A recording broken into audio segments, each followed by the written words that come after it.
Alright, IS40A students, we're going to talk about your assignment Dropbox and setting up your FTP within Dreamweaver. So first click here, right there where it says assignment Dropbox, and you'll notice it says FTP information. This right here is the information that you're going to turn in and type in to Dreamweaver. Where? Well, I'll show you.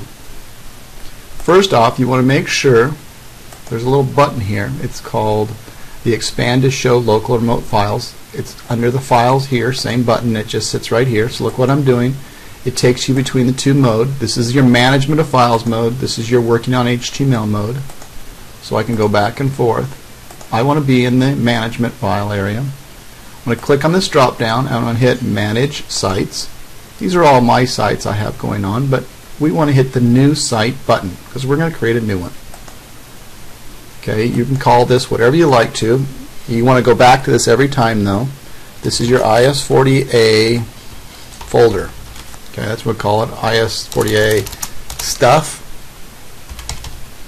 And where you want to save it on your computer.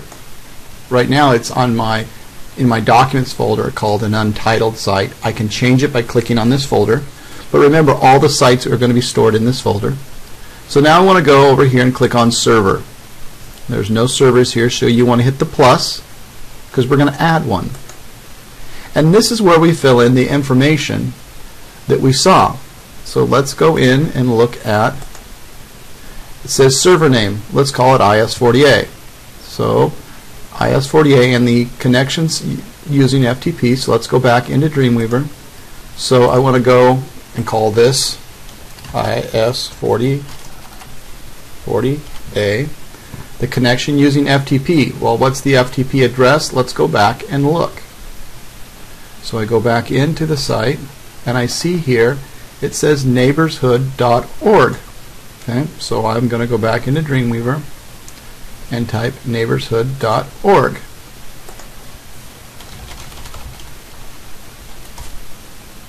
Username and password. Well, let's see what the username. Everybody has the same username and password.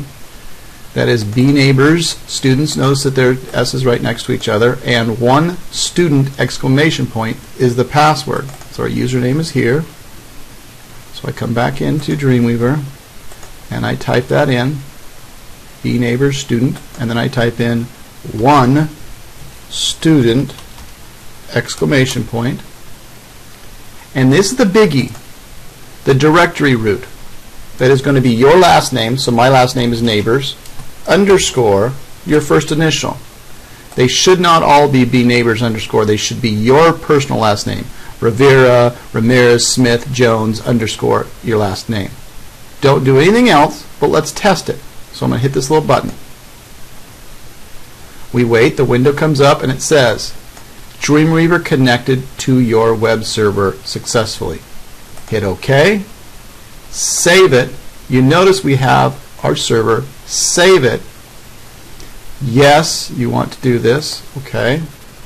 And done. Do you notice that on this window I have all these other sites, but we named it IS40A stuff. We want that. We can connect to our FTP right here. I call this the engine. This little key right here. This is the local site. See right here it says local. This is remote. This is how you connect. This is how you get between the two modes of Dreamweaver. This is your file management mode of Dreamweaver, and this will be eventually your design mode, which I will show you in a little bit with a video. You want to make sure right here that you have selected the right class. To disconnect from your server, you just click it again. They call this the Connect Remote Server. I call it your ignition. Click and it starts. Okay? This little box comes up, it waits. If you do not make a connection, you've got a problem. Most likely it is because you typed in the wrong information. It has to be just like this. I'm using version 6 on this. If you have version 5 or 4, it could look a little different, and I can send you videos on that too. So this is just first how to connect your Dreamweaver to our host service. We still have to pick a chapter and what part of the book we're working in. And then on this page, I'm going to send out another video to talk about how to connect to a remote site.